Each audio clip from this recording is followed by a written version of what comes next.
પંચમહાલ જિલ્લાના ઘોગંબા તાલુકાના વિવિધ ગામોમાં નળ સે જળ યોજના અંતર્ગત કામગીરી પૂર્ણ ન થતા ગ્રામજનોએ જિલ્લા કલેક્ટરને આવેદનપત્ર આપી ઉચ્ચ સ્તરીય તપાસની માંગ ઉઠાવી છે।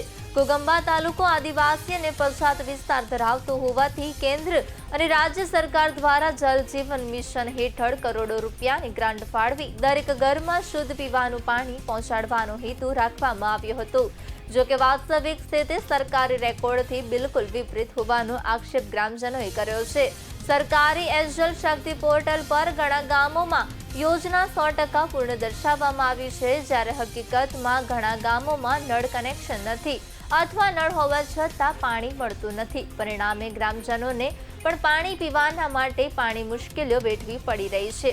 ખીલોડી, બારિયાફળી, દેવલી કુવા, ઓટાડા, પાલી, પીપળિયા, રૂપારેલ સહિતના અનેક ગામોમાં સ્થળ પર વાસ્તવિક ચકાસણી કરવાની માંગ ઉઠી છે। ગ્રામજનોનું કહેવું છે કે માત્ર ઓનલાઈન અપલોડ થયેલા ફોટા અને વિડીયો પરથી નહીં, પરંતુ રૂબરૂ તપાસથી જ સત્ય બહાર આવી શકે। આવેદનમાં ગ્રામજનોએ તમામ ગામોમાં સ્વતંત્ર અને નિષ્પક્ષ તપાસ, ખર્ચની પારદર્શિતા, વર્ક ઓર્ડર અને બિલોની ચકાસણી તેમજ જવાબદારો સામે કડક કાર્યવાહી કરવાની માંગણી કરી છે।